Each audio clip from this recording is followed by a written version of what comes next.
মসজিদে যে টুপি রাখা হয় প্লাস্টিকের, সেই টুপি পরে নামাজ পড়লে নামাজ হবে কি?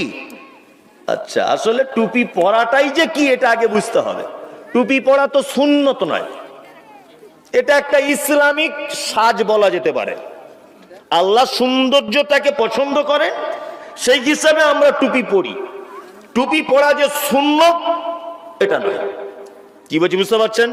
তবে আমি আপনাকে খালি মাথাতে নামাজ পড়তে বলিনি, আপনি টুপি পরবেন।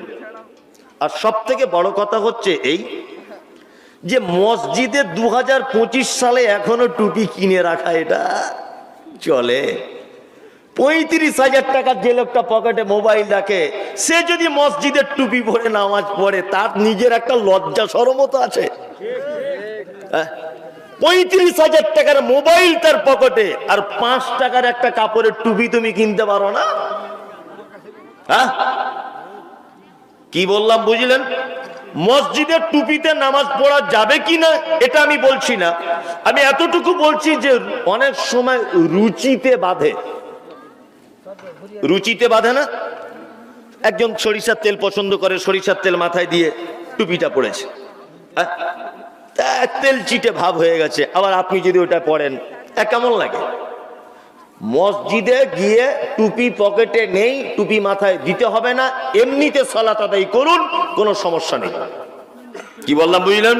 তবে আমি কিন্তু বলিনি টুপি ছাড়া সালাত আদায় করুন, এটা বলিনি। আমি বলছি এমার্জেন্সি হয়েছে, টুপি নিয়ে যেতে ভুলে গেছেন, সেই সময় আপনি খালি মাথায় সালাত আদায় করুন, কোনো সমস্যা নাই। মসজিদ থেকে টুপি তুলে দেন, আজকে রাতের বেলাতে যেগুলো আছে নয় আগুনে পুড়িয়ে দেন, আর না হলে কোথাও ফেলে দেন ছুঁড়ে। কারণ হচ্ছে এই, মসজিদে টুপি রেখেছেন বলে ও নামাজি আজ পর্যন্ত টুপি কেনেনি। কি বলছি বুঝতে পারছেন?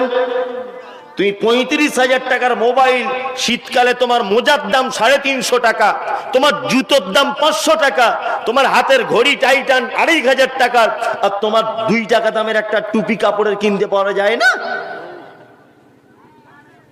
ওই জন্য বলছি টুপি মসজিদ থেকে যা আছে আজকের গুটিয়ে কোনো জায়গায় ফেলে দেন। ফেলে দেন বলতে একটা অন্য জায়গাতে রেখে দেন আপনি।